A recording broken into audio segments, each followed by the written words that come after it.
Wisconsin school district bans teachers displaying pride flags, wearing rainbows, or using pronouns. Superintendent Stephen Plum of the Kettle Moraine School District in Wisconsin has announced a clarification of an existing school board policy at a meeting. The meeting announced the new interpretation was also posted, by the way, on Facebook and states, quote, per Board Policy 522, Employee Code of Conduct, expectations moving forward for staff not to have political flags or religious messaging in their classroom, including pride flags, and to adhere to standardized email signatures with pronouns prohibited, end quote. Plum said that the policy changes, quote, were in a world where politics are highlighted. It just puts people in uncomfortable positions, end quote. Plum believes this policy is fair as the blanket ban also includes support for political figures, such as MAGA hats, as well as imagery such as the thin blue line flag. After initial legal analysis, the expectation is that teachers and administration will not have political flags or religious messaging in their classroom or on their person. This expectation includes pride flags. This expectation relates to staff emails and email signature lines. The standardized email expectation is name, position, title, location, certification, awards, and degrees, which could involve national board certification as an example, anything along those lines. And this expectation prohibits pronouns, political language, religious views, etc. And that is in compliance with 522, and that is a professional expectation for the beginning of the school year. So I just want to make sure the board is on board with that. Is there any concern with that?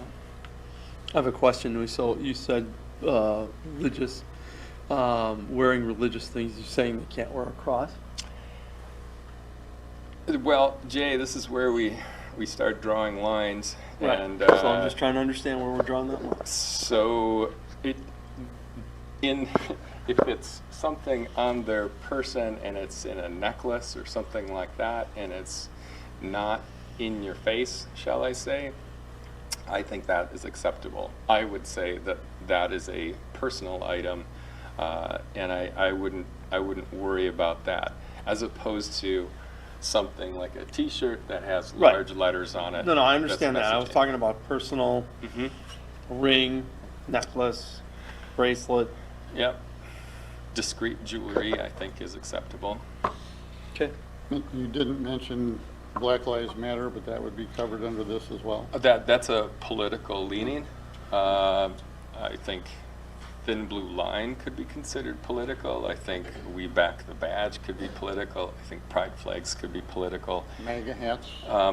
We're in a world where politics are highlighted, and it puts people in uncomfortable positions. Where do we begin? Okay, cheeseheads, quote, puts people in uncomfortable positions, end quote. Imagine what it's like to be LGBTQ right now. Talk about uncomfortable positions. It's very uncomfortable. So rude. But you can wear a cross, okay? Oh, no, wait. No, you can't. Religion's okay. Well, Christianity is okay. Better, let's make that clear. Christianity is okay, but everything else, no. You can't wear. So how about, I know couples that have wedding bands that have a rainbow flag on it, and that is their married ring. Or how about discreet jewelry that is incorporating a rainbow? You can't wear that either. It would be the exact same standard that the commissioner of the school board says would be prohibited. You watch him wobble and then you watch him fall down in a simple question. Does this include crosses? No, because you know what's getting ready to happen in terms of the tidal wave that's going to fall on him. Yeah. And he tries to wobble of finding a way to explain, well, yes, it should include that because you can't have any displays at all. And then he continues on to go, well, it's discreet personal jewelry, so that would be okay. But this is the pronoun thing is just vindictive. That's just stupid, and it's a clear message that gay is lesser. And have you noticed over the last year, uncomfortable is now the buzzword among Republicans. You can't, as a business owner, I could not hold a meeting for my employees where we talked about how about racial discrimination and how to recognize acceptance and everything. That's literally outlawed for a private business to talk about that with their employees. And when you say Wisconsin, you think, oh, this must be way out in the sticks and, in rural Wisconsin. This is only about 30 minutes west of Milwaukee. Yeah. So this is in a very, it's outside the county, but it's right there. And so this is creeping into the places that we think are really blue, like Milwaukee that lifted Joe Biden over the top in the last election. Well, it's in between Madison and Milwaukee, which is some of the most liberal, probably the most liberal part of the whole state. Not more. And they're setting the stage for the rest. Okay, this is going to be the same here coming up next. And what do you hear that? Do you hear that? Those are all those teachers walking off their job. Teachers are not going to put up with this. I mean, come on. Or I hope that they don't. Let's change the pride flag. Let's swipe. I wish there's none of it. Let's switch red and orange. Now it's not a pride flag.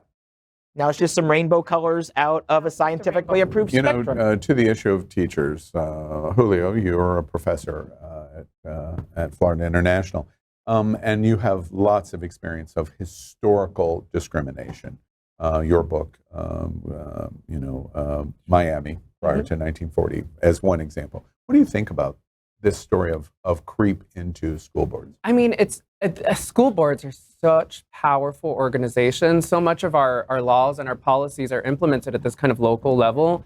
This is not at all surprising in any stretch of the imagination. We could see, at one point, like in the 70s in Virginia, we saw that there were people outlawed textbooks. That is, we were so worried about kind of diversity and this is not unusual. There's so many kind of examples of this through history. But one of the things that I think we really need to focus on here is that word of uncomfortable. It's increasingly becoming code word for something else, right? Like it's it's ambiguous enough, it's amorphous enough. And of course, and Fay, you got this, you hit this on the head. With religious freedom, they're really talking about Christianity. Yeah. I would love to see how a Muslim, this would fare in the same kind of space. This is such a clear violation of freedom of expression and our First Amendment rights but the problem is our courts are increasingly moving to the right as well. Their understandings of what religious freedom is, right, and religious rights are, as it's been built as a movement really in the last 20 years, is so strong. I'm curious from an academic standpoint, because 10 years ago, the natural response to this would be defeated in the courts. That's the natural response.